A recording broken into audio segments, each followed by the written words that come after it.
North Belle Vernon. Antique shop, family homes. A simple stroll down Broad Street is a passage through the past. That house on the hill. Greeting me at the top of the porch, June Cleaver?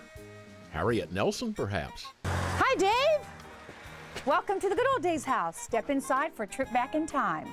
It's Melanie Patterson, and a house of childhoods well remembered. This is our 1960s living room and our little foyer.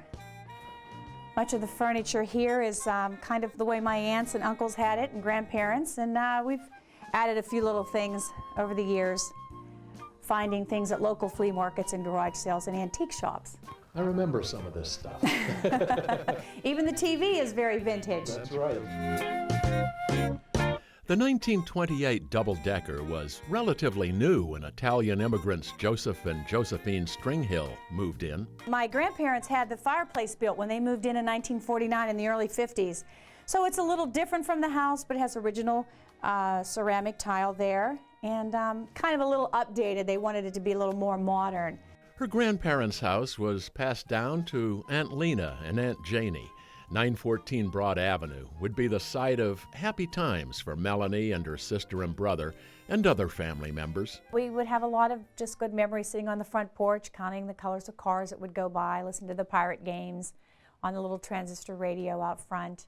And in the back porch, my Uncle Lou would play the guitar, and we'd sit on the back porch and he'd sing songs, and we'd sit around and play games with my aunts and uncles while they were here. You have fond memories. Yeah, really kind of fun. Good old days. When the last resident, Aunt Janie, passed away, it was left to Melanie and her cousins to sort through the old homestead.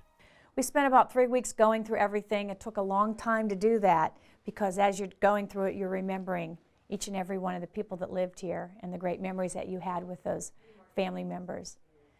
So it was pretty sentimental. It was a real sentimental journey. And so not knowing what to do with all this stuff, we decided that possibly a nostalgic guest house would be a great way to reuse this and preserve these memories that we have that we might be able to share with other families and helping them bring back some of their good old days too. An old-fashioned slinky. It's made in Pennsylvania, some old records. Overnight guests from Cleveland and New Jersey, two families who get together every year, searched the web for guest houses and came across this trip down memory lane. Do you remember this lunchbox, Steve? I do. And then you have to start pulling the pieces out. And once you pull all the pieces out, it will eventually explode at some point. I totally forgot about Ganipkanoff. I was so excited when I saw that. That's ping pong backwards. Okay. Oh my gosh, I never realized that.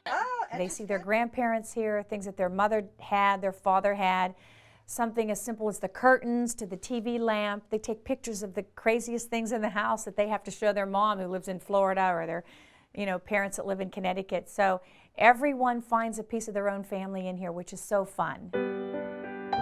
This is the staircase. Had a couple of coats of paint on it, so me and my mother and my son stripped it. It took us a couple of months to strip the staircase, but it was well worth it. That's just a hint of all the work it took, spanning more than a year, to transform this old building into a guest house. In the kitchen, which hosted family card games long ago, Melanie's husband recalls. Old knob tube wiring that had to be replaced, all the plumbing had to be replaced, the furnaces had to be replaced. She put her belt on, her work clothes on, and started stripping paint, and it was amazing to watch the transformation from an old home to what we see here today.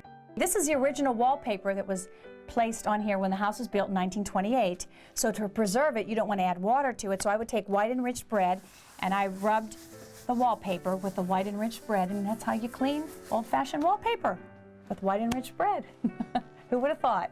The upper hallway is filled with photographs. Black and white memories trace the history of a family and a community. High school classes long ago, Americana, Little League, and the barber shop of Janie's husband, Uncle Jimmy Mitchell. Chairs of 1,000 haircuts now reside among the memorabilia of the past. It was my aunt's wash tub. And the washing machine here that was belonged to my aunt. Is a great place for when people have parties here. You fill it up with ice, put bottled water or wine in there, and you've got a recyclable washing machine that's insulated so it keeps everything nice and cold.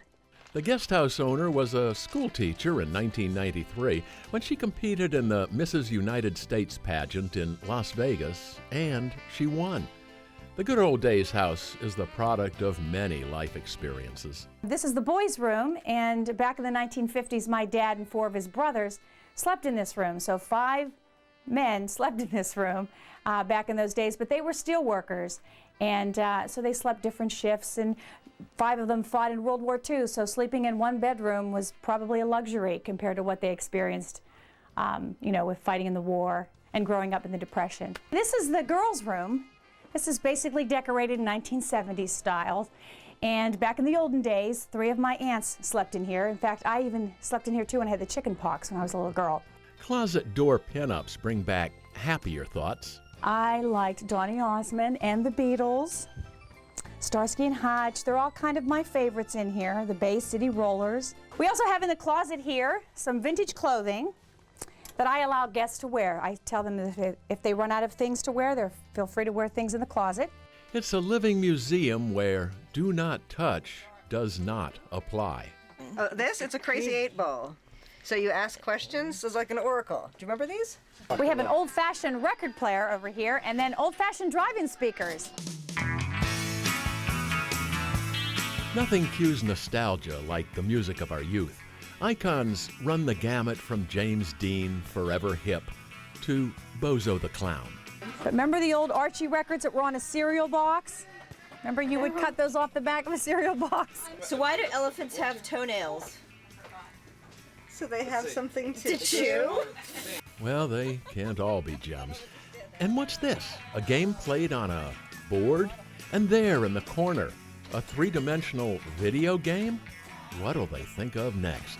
Visitors continue traditions that have spanned generations of good old days. There was a lot of laughter in this house. There was a lot of things going on, a lot of food, which is so typical of Italian families and big Italian families. There was a lot of good times in this house. So we're continuing it today in a different way with new families and new people that come through and enjoy this day. So that warms my heart. Right at home, in a house where happy times live on. I'm Dave Crawley.